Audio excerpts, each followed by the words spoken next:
What's up guys, Groovy Guitar Dude here with a beginner guitar tutorial for What If I Never Get Over You by Lady Antebellum. If this video helps you out, hit that like and subscribe button and let me know down in the comments below what are the songs by Lady Antebellum that you want to learn on guitar. Guys, the first thing that you want to know to play What If I Never Get Over You on guitar is that in order to get rid of some bar chords and keep this as beginner friendly as possible, we're going to capo up to 5th fret. And if you don't have a capo, I'll have a link to get this capo for free right up here. The next thing you want to know for this song is the structure. We're going to start out with a verse, then go to chorus, then verse and chorus again, then we're going to have a bridge, and we're going to finish up with one last chorus. And the last thing you want to know before we dive into What If I Never Get Over You is the 4 chords that we need to play this song. The first one is G, the next one is D, the next one is E minor, and the last one is C.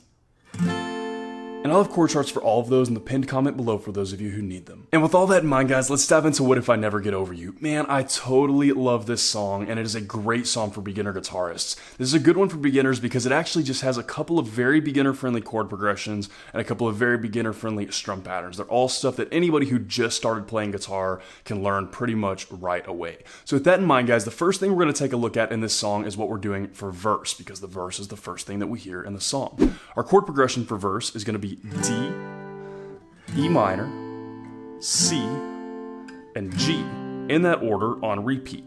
Now, you'll notice that there's some stars next to some chords there, the E minor and the G. That has to do with what we're doing for strum pattern. I'll get to that in just a second. So let's take a look at that strum pattern. So for our verse strum pattern, the first thing that you need to know is we're going to be using a technique called palm muting. If you don't know what palm muting is, all it is you're going to take the soft part of your strumming hand right here, and you're going to rest it on your strings kind of close to your bridge back here. And we're going to strum with our hand rested down there. And it's going to give us that kind of muted percussive sound. So we're going to do that for all of the strums that are in the verse strum pattern. So with that in mind, we're going to have 2 strum patterns that we're going to be using for the verse. One for the starred chords, one for the non-starred chords. First, we'll take a look at this D chord because it's our first chord. That's a non-starred chord. What we're going to be doing for that is 3 down strums. We'll go 1, 2, 3. And then we're going to go to our E minor, which is our first starred chord, and we're going to do 5 down strums for that one. So 1, 2, 3, 4, 5.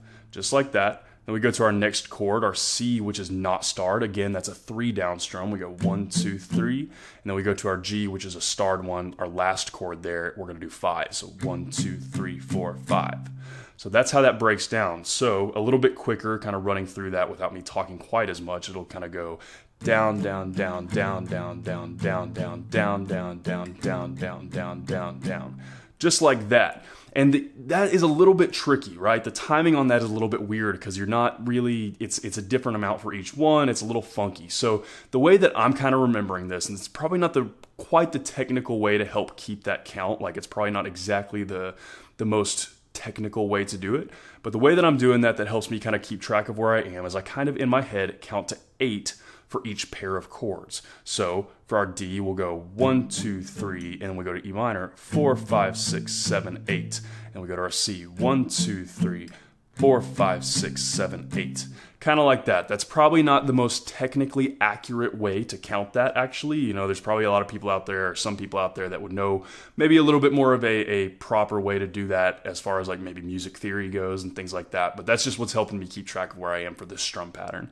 And so that's really it, guys. That's just going to replay on repeat for your verses. Again, one more time walking through that. We've got 1, 2, 3, 4, 5, 6, 7, 8. 1, 2, 3, 4, 5, 6, 7, 8. Just like that, over and over again through your verses. So guys, a couple of times through those verses, that verse chord progression, verse strum pattern that we're playing for What If I Never Get Over You will look about like this.